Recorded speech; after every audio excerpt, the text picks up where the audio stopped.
Tahun ini, tahun 2026, dan kita sekarang berada di era ketidakpastian finansial. Kalau kita lihat, sampai sekarang banyak perang belum juga selesai dan konflik geopolitik makin meluas. Contohnya, operasi militer Amerika Serikat yang menangkap Presiden Venezuela, Nicolas Maduro. Isu soal wilayah Greenland yang kembali diincar oleh Amerika Serikat, konflik AS dan Iran juga kembali memanas dan mengancam stabilitas energi dunia. Taiwan yang terus berada dalam tekanan militer China. Ini hanya sebagian contoh.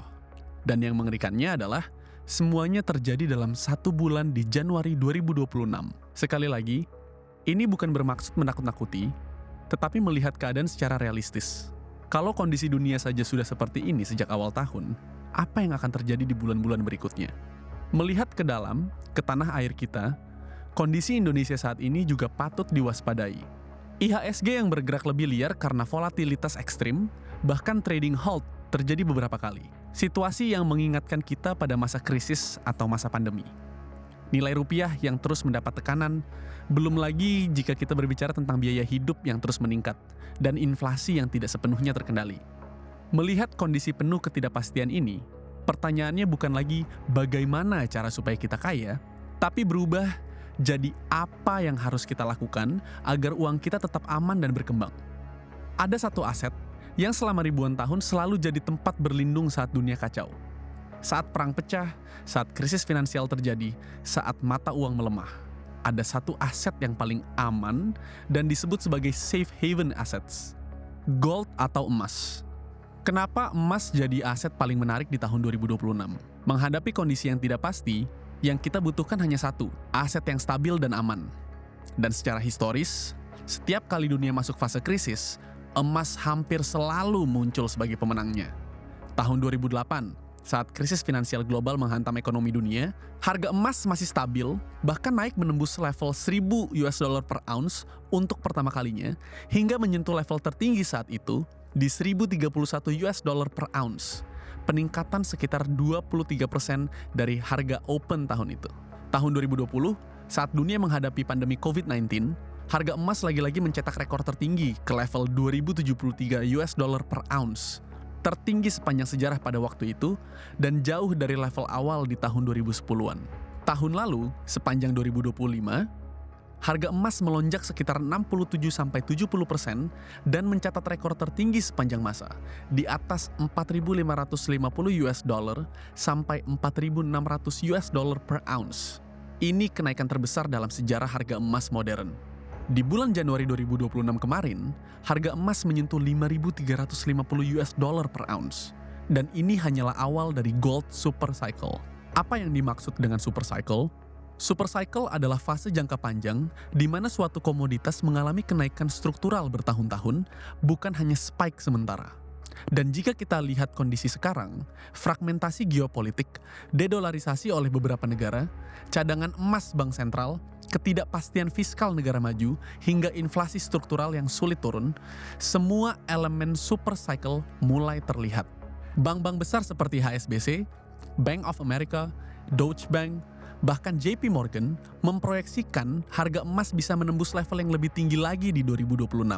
Jika benar ini adalah fase awal super cycle emas, maka kenaikan 2025 bisa jadi bukan puncak, tapi permulaan. Faktor apa saja yang bisa menggerakkan emas di 2026? Faktor pertama, kebijakan moneter The Fed. Saat ini, suku bunga AS berada di level tinggi setelah siklus pengetatan agresif beberapa tahun terakhir.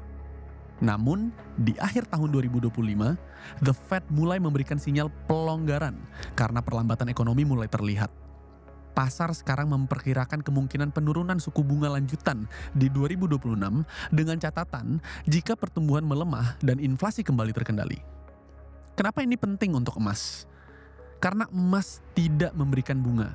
Jika suku bunga tinggi dan yield obligasi menarik, investor cenderung memilih aset berbunga. Tapi, ketika suku bunga mulai turun atau diperkirakan akan turun, opportunity cost memegang emas menjadi lebih rendah. Yield turun, tekanan pada dolar muncul, dan emas biasanya menguat. Bukan hanya keputusan resmi, tapi karena ekspektasi terhadap keputusan tersebut. Faktor kedua, pergerakan dolar AS. Untuk memahami pergerakan harga emas, kita harus memahami dolar. Karena emas tidak bergerak sendiri. Ia bergerak dalam bayangan dolar. Keduanya memiliki korelasi negatif. Jadi, setiap perubahan pada dolar langsung mempengaruhi harga emas secara global. Ketika dolar menguat, emas menjadi lebih mahal dari pembeli di luar Amerika. Permintaan melemah, harga tertekan. Tapi, ketika dolar mulai melemah, mekanismenya berbalik. Emas menjadi lebih murah secara relatif, permintaan global meningkat, dan harga terdorong naik. Selain keputusan The Fed, di tahun 2026, ada beberapa tekanan besar terhadap dolar. Pertama, defisit fiskal Amerika yang melebar. Ketika pemerintah terus membiayai belanja melalui utang, suplai obligasi meningkat. Dalam jangka panjang, ini bisa menekan nilai tukar jika kepercayaan terhadap stabilitas fiskal mulai dipertanyakan. Jika kombinasi ini berlanjut, dolar bisa memasuki fase perlemahan struktural. Ketiga, inflasi dan risiko ekonomi. Banyak analis bilang inflasi Amerika sudah terkendali dan grafiknya turun. Target 2% terlihat semakin dekat. Pasar bahkan bertindak seolah-olah The Fed sudah menang dan masalah selesai. Tapi, kalau kita melihat lebih dalam, ceritanya belum tentu sesederhana itu. Ada tekanan yang belum sepenuhnya muncul ke permukaan. Tarif impor yang selama ini ditahan perusahaan mulai diteruskan ke harga konsumen ketika stok lama habis. Kenaikannya memang bertahap, tapi justru itu yang membuat efeknya lengket. Lalu, ada pasar tenaga kerja yang terlihat melambat, padahal sebenarnya semakin sempit akibat penurunan imigrasi. Jika sektor-sektor penting mulai kekurangan tenaga kerja, upah naik, biaya jasa naik, dan inflasi ikut terdorong naik. Di saat yang sama, defisit fiskal Amerika membengkak berpotensi di atas 7% dari PDB. Artinya, lebih banyak uang mengalir di sistem. Kondisi keuangan juga belum benar-benar ketat. Kekayaan rumah tangga masih tinggi. Kredit spread masih ketat. Konsumsi belum runtuh. Bahkan ada argumen bahwa suku bunga netral ekonomi sebenarnya lebih tinggi dari yang diperkirakan. Yang berarti, kebijakan saat ini mungkin tidak seketat yang terlihat. Dan yang paling berbahaya bukan angkanya, tapi psikologinya. Orang mungkin tidak ingat angka CPI, tapi mereka ingat harga telur, harga daging, biaya childcare. Jika harga-harga yang terasa sehari-hari terus naik, ekspektasi inflasi bisa mulai lepas dari jangkar. Dan dalam ekonomi, ketika orang percaya harga akan naik, harga sering benar-benar naik. Jika semua tekanan ini bertemu di 2026, inflasi di atas 4% bukan lagi skenario ekstrim. Dan dalam sejarah modern, setiap kali inflasi kembali menguat, emas hampir selalu ikut berbicara. Keempat, konflik geopolitik. Tiap kali dunia masuk fase tegang, emas hampir selalu bereaksi. Lihat datanya. Saat Rusia menginvasi Ukraina pada Februari 2022, harga emas melonjak dari sekitar $1.800 per troy ounce menjadi di atas $2.050 hanya dalam beberapa minggu. Ketika konflik Timur Tengah memanas pada Oktober 2023, emas kembali naik tajam. Dari kisaran $1.820 ke atas $2.000 dalam waktu kurang dari 1 bulan. Pasar tidak menunggu perang menjadi global. Pasar bereaksi pada risiko. 2026 dimulai dengan landscape yang masih rapuh. Perang Ukraina yang belum sepenuhnya selesai. Ketegangan Iran dan Timur Tengah masih berisiko mengganggu pasokan energi global. Kondisi Taiwan yang tetap menjadi titik panas dalam rivalitas AS-China. NATO yang meningkatkan anggaran pertahanan dengan belanja militer Eropa mencapai level tertinggi sejak Perang Dingin. Menurut SIPRI, Stockholm International Peace Research Institute, belanja militer global pada 2024 sudah menembus lebih dari $2,4 triliun, rekor tertinggi sepanjang sejarah. Itu bukan angka kecil. Itu hanya sinyal bahwa dunia sedang mempersiapkan diri untuk risiko yang lebih besar. Dan setiap kali dunia membelanjakan lebih banyak untuk pertahanan, investor membelanjakan lebih banyak untuk perlindungan. Emas bukan sekedar komoditas dalam konteks ini. Ia adalah asuransi terhadap ketidakstabilan sistem global. Setiap kali ada eskalasi konflik, ketegangan militer, atau ketidakpastian politik besar, kita hampir selalu melihat reaksi cepat di pasar emas. Karena saat ketidakpastian meningkat, risk appetite turun. Investor mengurangi exposure ke aset berisiko dan mencari perlindungan. Dan emas adalah tempat berlindung paling klasik dalam sejarah finansial. Semakin tidak stabil dunia, semakin tinggi harga keamanan.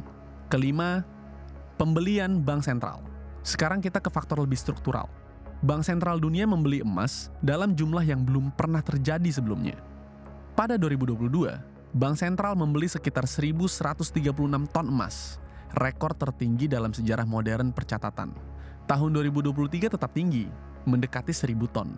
dan 2024 masih berada di atas rata-rata historis sebelum 2020. Sebagai perbandingan, sebelum 2022, rata-rata pembelian tahunan biasanya berada di kisaran 400-600 ton. Artinya, kita melihat lonjakan hampir 2 kali lipat dari tren normal. Siapa yang membeli? China meningkatkan cadangan emasnya secara konsisten selama lebih dari 1 tahun berturut-turut. Turki, India, dan beberapa negara emerging market juga aktif menambah cadangan. Kenapa? Karena cadangan devisa dalam dolar memiliki risiko politik. Setelah cadangan Rusia dibekukan pada 2022, banyak negara mulai menyadari satu hal. Aset berbasis dolar bisa menjadi alat geopolitik. Emas tidak. Ia tidak bisa dibekukan dengan mudah. Ia tidak bergantung pada sistem pembayaran global tertentu. Ia adalah aset yang netral secara politik. Saat ini, porsi emas dalam total cadangan global masih sekitar 15-17%. Masih jauh di bawah era Bretton Woods. Artinya, jika tren diversifikasi berlanjut, ruang kenaikan permintaan masih besar. Dan yang penting, bank sentral tidak membeli untuk trading jangka pendek, mereka membeli untuk dekade. Melihat semua faktor, melihat datanya, tidak heran emas jadi salah satu aset paling menarik yang tidak boleh dilewatkan oleh pelaku pasar. Chapter 2. Kenapa trading emas? Sekarang pertanyaannya, gimana caranya memanfaatkan keadaan ini jadi peluang? Sebenarnya ada beberapa cara. Pertama, kamu bisa punya emas fisik, bisa batangan atau perhiasan. Aman dan jelas nilainya, tapi butuh modal yang cukup besar. Misalnya beli 1 gram aja, bulan ini tuh tembus sekitar 3 jutaan. Berarti harus siap uang yang cukup besar ya. Selain itu, harus dipikirin juga tempat simpan, asuransi, dan kalau mau jual lagi, tetap ada proses serta selisih harga jual belinya. Kedua, kamu bisa pilih emas digital atau tabungan emas. Yang lebih praktis, nggak perlu tempat simpan, tapi fokusnya tetap jangka panjang. Karena strategi utamanya, beli dan lupakan, atau buy and hold lah ya. Dan ketiga, kamu bisa memanfaatkan peluang ini dengan trading emas. Kalau ini lebih fleksibel lagi, soalnya pendekatannya berbeda. Yang kamu manfaatkan adalah pergerakan harganya, bukan kepemilikan fisiknya. Jadi, pas harga naik, ada peluang. Pas harga turun pun, tetap ada peluang. Ditambah lagi, di trading ada sistem margin dan leverage, di mana dengan modal lebih sedikit, kamu bisa mengontrol posisi yang lebih besar.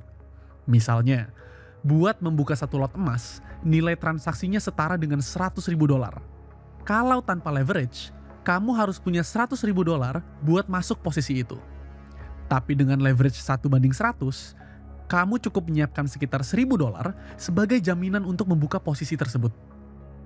Udah gitu, di trading juga kamu bisa mulai dari lot yang lebih kecil lagi, 0,1 atau bahkan 0,01 lot. Artinya, dengan modal yang lebih kecil, kamu bisa mengontrol transaksi yang nilainya jauh lebih besar. Karena itu, ketika harga emas bergerak, dampaknya terasa lebih cepat, baik itu potensi profitnya atau risikonya. Makanya, risikonya juga perlu dikelola dengan baik. Jadi, di 2026, ini bukan cuma soal cari profit, tapi juga soal bertahan di era ketidakpastian. Dunia berubah cepat, kebijakan bisa berbalik, konflik bisa meledak, sentimen bisa berganti arah dalam hitungan jam. Emas hampir selalu bergerak di tengah situasi seperti ini. Pertanyaannya, apakah kamu siap memanfaatkan pergerakannya dengan cara yang tepat? Buat kamu yang mau serius melatih pemahaman trading yang lebih dalam, dan mulai menghasilkan uang dari trading tapi masih takut buat langsung pakai akun live, kamu bisa latihan dulu pakai akun demo di aplikasi MIFX. Link downloadnya ada di kolom deskripsi ya. Dan jangan lupa, klik like, share, dan subscribe, karena di channel ini kita akan belajar bareng-bareng. Sampai jumpa di video selanjutnya.